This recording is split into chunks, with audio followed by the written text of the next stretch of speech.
Sean Spicer is Communications Director for the Republican National Committee, the RNC, and he joins us now from Cleveland.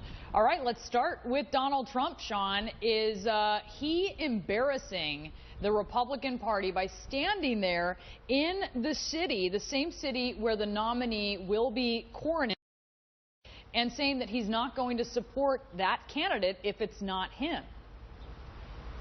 Well, that's not what he said, Brianna, but I think he wouldn't guarantee that, though. I mean, let's be clear. He didn't say that he would support them. He left it wide open for launching a third-party bid.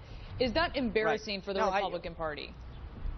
Well, obviously, look, I'd be lying if I said that I didn't want all of the candidates to right here, right now, pledge their 100% support to support our eventual nominee, because we need to be united as a party.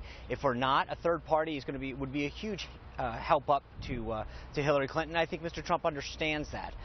So I think we're going to continue to have conversations with him.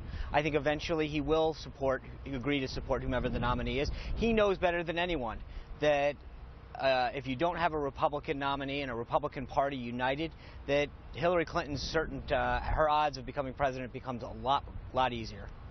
His attack and then his Twitter tirade after the debate against Megyn Kelly, doesn't that hurt when the party is trying to appeal to more women and you've been struggling with women compared to Democrats?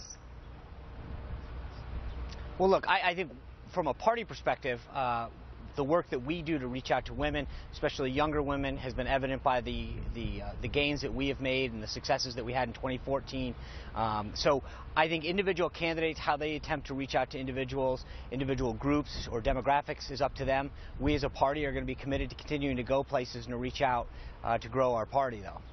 How important, when you see Carly Fiorina's performance in the earlier debate, and she even made a little appearance with a soundbite that was used in the later debate, how important is it having that voice, which at this point is the singular female voice in this Republican field?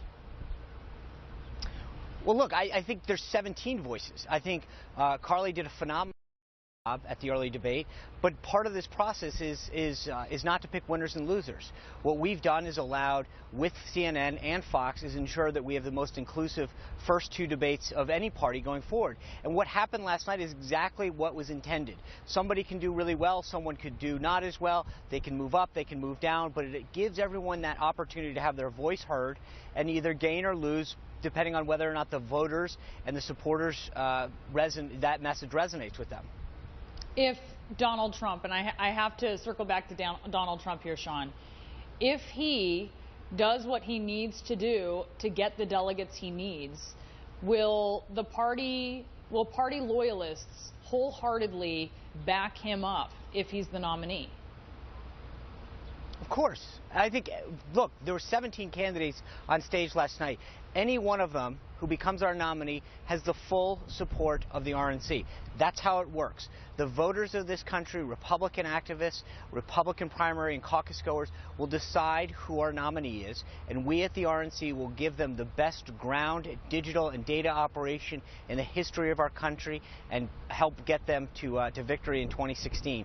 Because I think that no matter who the candidate is, every single one of them has a vastly better vision and approach for this country than Hillary Clinton.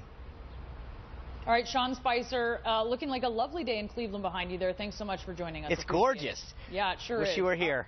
Thanks, Brianna. That would have been quite a debate to watch in person. Thanks, Sean. Coming up.